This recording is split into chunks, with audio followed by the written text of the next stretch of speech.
Hello everyone, and welcome to the VRchat Show, the show where we talk about the physical reality and the virtual reality and how both affect each other. In the virtual world, you can be whoever you want and wherever you want. As you can see, I'm in my little cottage. With that, I wanted to show you guys some of the virtual replacements you can find for in real life places like bars, clubs, and landmarks. So come and join me on this little tour. Let's go! Welcome to the world of VRchat. This is a place where people can meet up, make friends, and have fun. You can go anywhere in this reality. Your imagination's the limit. Waiter, could you get me a drink, please?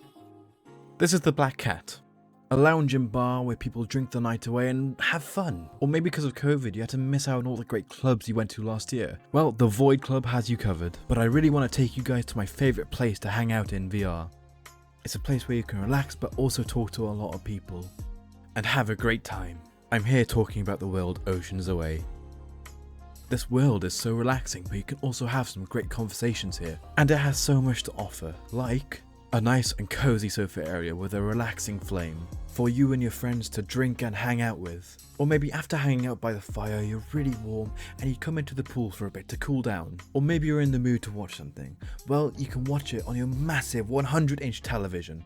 And after your long day of relaxation, you can finally go to bed. The virtual world is full of a lot of different places to explore, as we just saw. Now, you may have noticed the little foreshadowing I did like earlier. Yes, today's episode we're going to be focusing on the pandemic that ravaged 2020, that being coronavirus. In 2020 we saw a staggering spike of people taking refuge in virtual reality. And with that, I wanted to have a talk with some of my friends, see if they were able to stay social during the lockdowns using VRchat or just using virtual reality.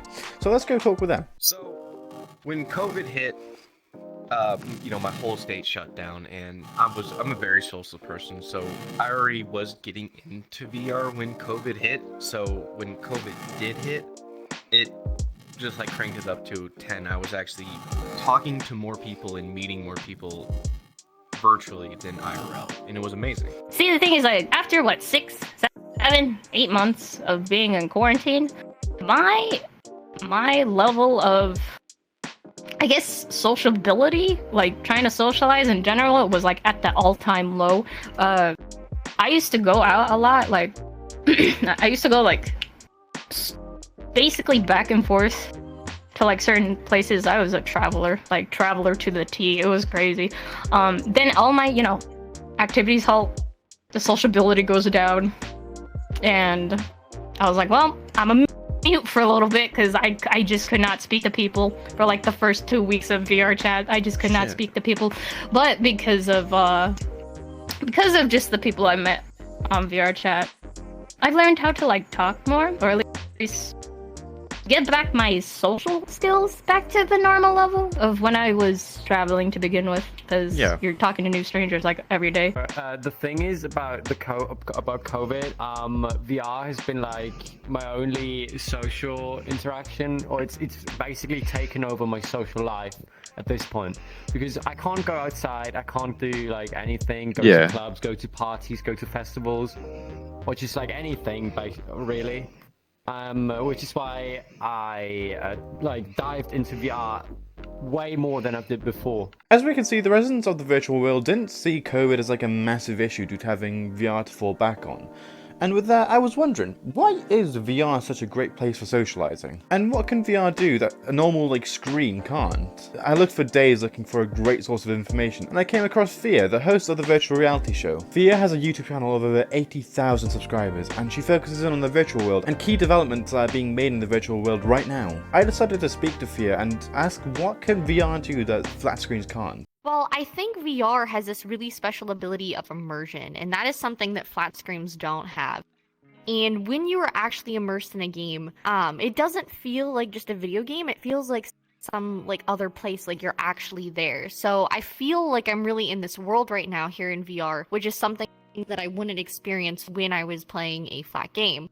But talking to you and talking to you here as well, we have this sense of presence that you miss in flat screen games as well, or you miss in Discord calls or Skype or whatever you use to talk to your friends.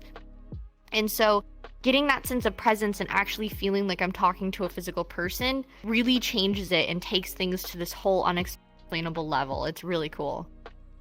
Okay, and with that sense of presence, how would you say that's affected people during the COVID-19 pandemic? Well, I know for me specifically, it's really made a big difference because I live in a place where I don't have any friends because I moved during COVID. So it's hard for me to make friends. And for a lot of people, I think it's hard to like go outside. Like you can't really go out and hang out with your friends. You can't go to bars. You can't go to clubs. Yeah. So it's really hard to have any kind of like real social interaction right now.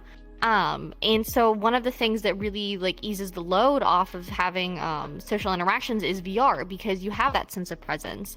And I know for me, like getting to hang out with my friends and feel like they're actually there and hear their voices coming out with spatial audio and Yeah. seeing their body language when their bodies are moving around is so freaking cool. And then for me specifically as well, like my boyfriend, he lives in England right now and I can't see him because of COVID. And so having VR to actually help our relationship is also a really cool and special thing. So you would say that VR like kind of mirrors the reality, like the physical reality, and it does a good job in doing that and lets us like talk, communicate with other people like we would in real life. Yeah, definitely. It definitely mirrors and parallels kind of the real life interactions that we have in a way that we've never seen technology do before, which is a really special thing. Yeah, because with VR you can obviously like with Discord calls you obviously can't, you can just hear them, but like with VR you can see their body language and everything like that, and you know, see what they're doing. So yeah, I'd agree with that. Definitely. It really helps satisfy those social needs. What would you like to see in the future of virtual reality, and what would you like to see added or like, you know, expanded upon? Honestly, the biggest thing for me specifically is that I want to see more avatar options. So I know that like HTC just announced that they're going to be doing like facial tracking. Yeah. Which is super duper cool. And I think having your face tracked and your eye movements tracked, having more trackers or suits that you can wear for your body movements will be really cool. And I think it's really going to make us feel more human here in VR. Yeah. Which is the thing that I'm personally the most excited about. So the answer to what VR can do that flat screens can't is that sense of presence, and that mirrors the real world. With that, we've come to the end of the first episode of the VRchat Show. Till then, I'll see you guys in the next video. Goodbye!